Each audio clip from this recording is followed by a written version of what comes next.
big set, with them hands, with them holes, with them throws, you know what I'm saying? Cecil. This is why I train in martial arts. Another martial artist YouTuber had done a video called Why I Quit Taekwondo and Aikido. And I may put a link to that below, but you could just search for it and you'll find it's got a lot of hits. So this is sort of a response to that, and really more of it's a response that I'm just using as a jump off point. Because while I don't necessarily disagree with his criticisms, actually the way I ended up approaching Taekwondo, ultimately coming back to it, was the type of criticisms that he made. I looked at those, I saw those possibilities, and I just decided to flip it and use it as incentive for me to push myself and get better. The first type of criticism, and this is something that a lot of people think, especially when I feel like they don't really understand the use for a traditional martial art. And when I'm saying traditional martial art here, I'm mostly talking about your karate type styles, your taekwondo type styles, your punch kick styles with what we call one step sparring, maybe some throws. There's probably no type of really serious grappling than other than a self defense standpoint or control standpoint using a joint lock. In competition, you normally don't see them doing any type of grappling.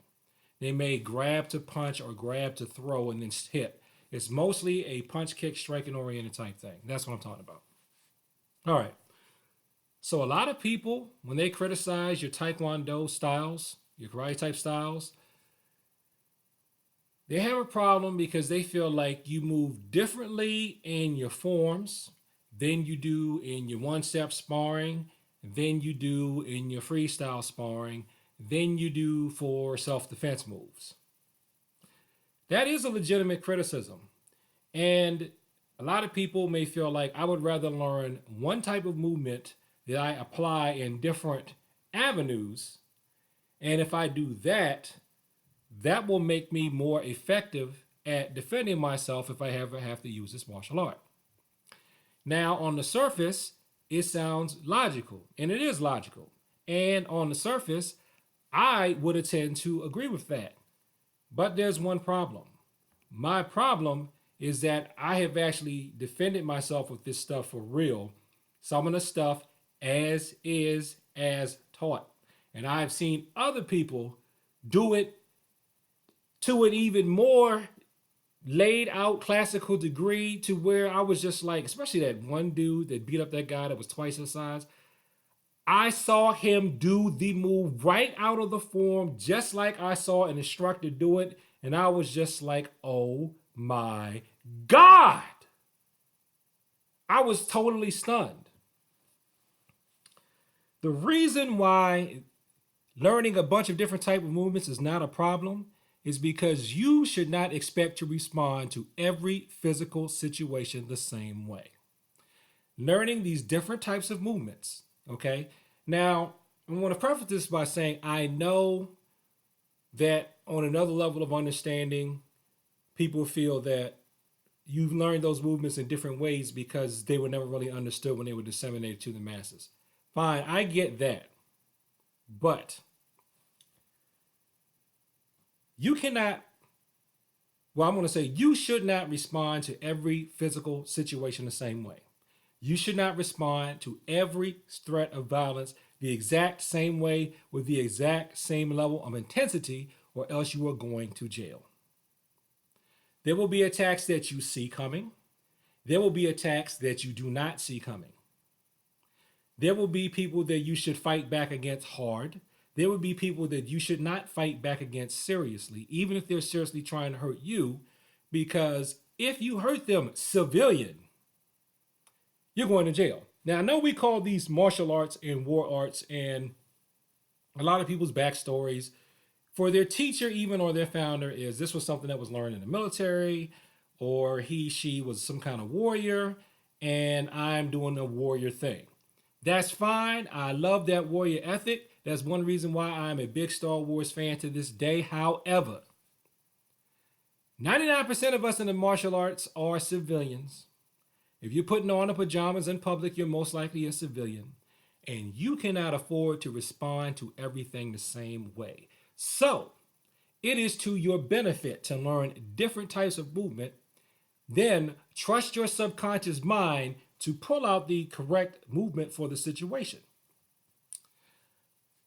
This leads to another sub point that I believe was made in that video, and that's we're going to talk about blocking. This may or may not have been in the video, but this type of point has come up when people criticize especially your hard styles.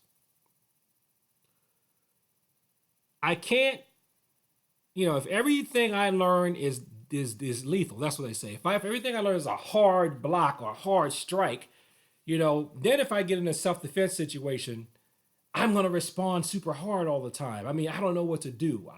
All I know is how to do this. When would I ever use this type of block? Again, you have levels of understanding that says that, well, there were never any defensive moves meant in martial arts. There were never any blocks. Everything is an attack. Even the stuff that we think of as defensive is attack. Again, my problem with that is I've used it as taught, as explained. Now, I will say this. I know that my ideas have probably been seeded by me cross-training in other styles. So you could say, hey, that means that Taekwondo was inadequate. Fine, I can even give you that. But then the only problem is I just had to run into the guy who awarded me the Shodan in Taekwondo. And he came to the same conclusion that I'm at now. He came to that conclusion back then, which is it's just a move and you don't have to apply it one particular way. I can use this to defend myself. I can use this to click your teeth at a 45-degree angle. I can use this to hurt your arm. I can use this to come up in your throat and push you up against the wall. I can also step off to the side and use this to stick to you and brush you past me. I can do that too. If you're throwing something at me, I could do that. I can do this to grab your hand to keep you from hitting me. I can come at a 45-degree and use this to trap your hands up so that like this and cross your arms over with this move because I've seen somebody do it. He was smaller than the person that did it. So don't tell me this is a strength thing. He was twice the age of the person who was attacking him, who was bigger than him. I saw him do that, okay? And I say him because I didn't get the guy's name. I should have. But he's the guy, if you've seen one of my early videos, he's the guy that told me to go back to class and I'll get it. And thank you, whoever you are, if you watch this, because I went back to class and I got it. It's a move. You have got to get to the point to where you realize that these are just movements. The limitation to using the movement is in your mind. That's the part of the Tao of Jeet Kune Do where he says, Bruce Lee says, you learn after a while that a punch is not just a punch and a kick is not just a kick. I can throw a kick, and if I concentrate on the extension of the foot outwards, it's a strike. If I concentrate on the retraction of the foot, it is a judo leg throw. Now, you could have learned all of that from one instructor, depending on how knowledgeable your instructor is. But you know what, though? Now, this is the thing. Sometimes you may not have learned all that from your instructor, and it's not because your instructor didn't know. It's because you aren't ready, or you weren't ready for it. So don't necessarily think, though, well, my Taekwondo instructor didn't know this and didn't know that. Your Taekwondo instructor was just happy to get you to get to the level that he or she was able to get you to. And maybe in your martial arts journey, it's meant for you to go to the next level by going to somebody else. Or if you would stick around long enough and not just bounce once you get to, I'm not even going to say bounce when you get a black belt, because in my opinion, nobody likes me to say it. If you're going to bounce, at least get a black belt and then bounce, because at least you know something. But a lot of y'all get the green belt and gone. You get a stripe on your white belt and you gone. You think, I know it, I'm gone. You score on your instructor one time in sparring and you think you are a grandmaster and that you're finished. So you just gone. Boop. I'm out. Or, you want to go study at this other school, not because the school is better, but because your friends are there. Or something like that. Or you read some trolls online and you're going to go become, I know enough striking, I'm going to go become a grappler now. I can't talk because, I kept dabbling in grappling while I was going up the striking ranks, and then I learned I liked grappling too. But my point is, the thing about different types of movements or everything not matching, it's all up here. Once you've been attacked a few times, you'll get it. You'll be glad you learned different type of movements because attacks start from different range. And then I was telling somebody the other day at work actually. I'm not going to say where I got attacked because that's going to give away who attacked me. And I'm not trying to open up that can of worms because it's just not worth it. I just realized last week I actually got attacked again this year. The attack was so weak, it didn't even register as an attack, but that person was actually attacking me. And now, just like I said to the person I told this to, a lot of you aren't going to believe this because you just think that everything in the world is physical. The reason why the attack registered. You see where that chair is behind me in this video? That's how far the person was when that person was starting the attack. I felt hostile energy being projected towards me from that far back. And I looked and I saw the same shimmy vibration in the air that I used to see when I would be sparring in tournaments. So see, that's another myth. That tournament sparring thing I noticed in tournament sparring applied to a self-defense situation. Oh my, yes it did. I felt the intention of hostility. I call it a blob, for lack of a better term. I saw the blob coming and I just moved away and around the blob. Now, granted, the walking a circle thing is not something that's native to Taekwondo, but it is a Cecil Taekwondo because I put it in there. So, but it's because of that. And I just moved. I went around, circled, did a loop around the attacker, and kept walking. It was like, it seemed like it's longer than it was. If it was my guess, I would say that was a 5-second exchange where I ain't even give the attacker a chance to be able to do a thing. And I walked on. Because I remember when I was like, what? Shorty must be having a bad day or something. I was thinking Shorty must be trying to get around me. I moved here, still coming. I moved here. Then I got a dizzy loop walk. And I kept walking, didn't even break a sweat. That's what I'm saying. Now I realize that was an attack. Oh, well. Now, see,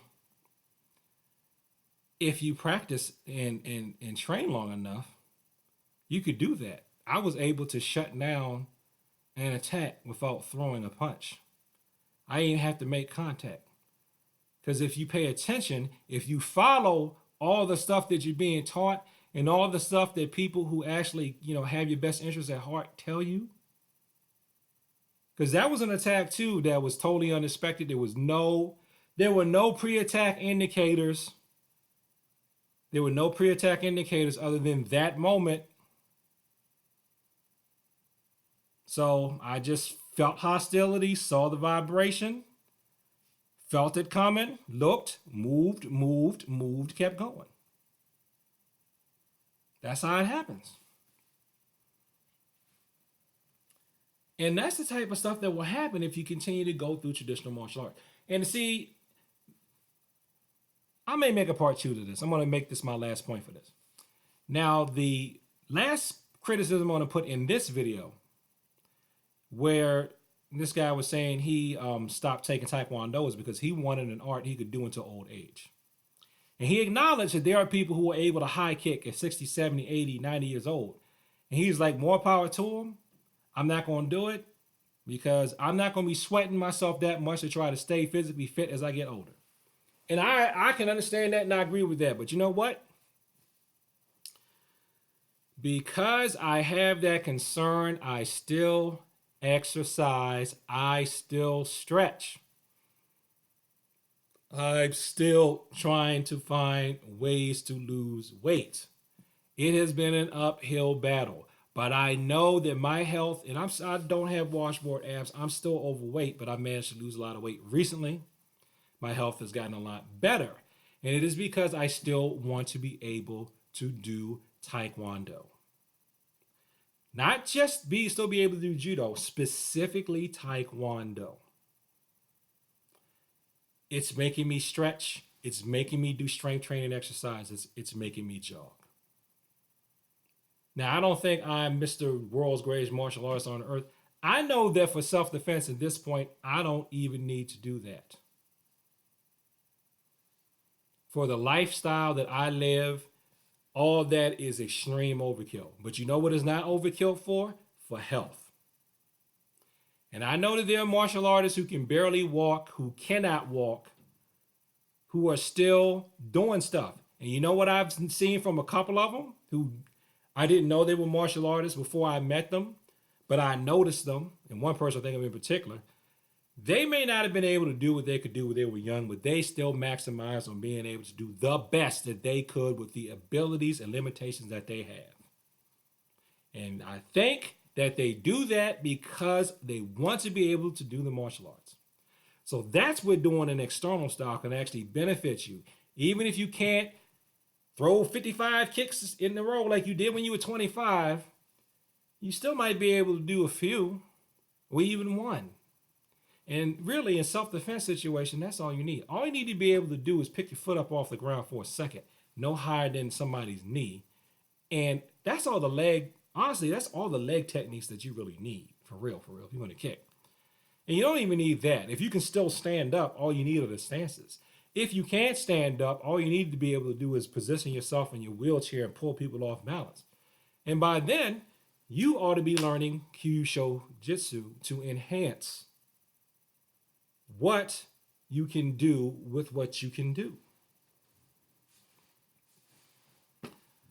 So you can take a look at the original video that I'm talking about. I may put the link below if I remember it. Just search for Why I Quit Taekwondo. It'll come up.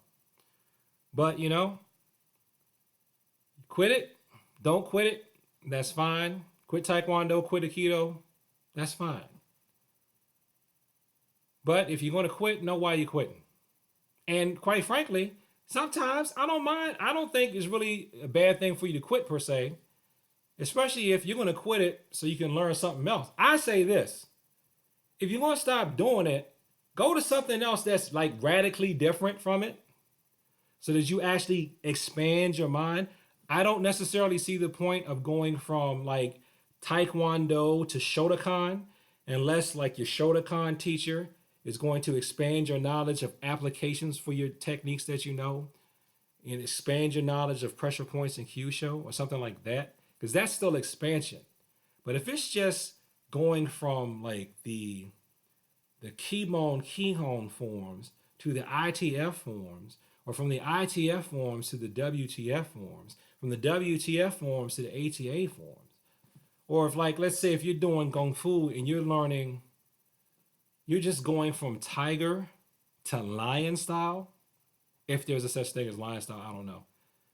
Where is the growth? Sit down and ask yourself honestly if there's growth. And if there's growth, go. But don't be surprised, because I've gone. But don't be surprised if you don't eventually come back. Because you realize after a while it's really just one art. And that's the art of using the human body to defend itself. So thanks for watching this video. Like, comment, and subscribe. And please share this with people like to talk about the martial arts. And peace. And thank you for your time.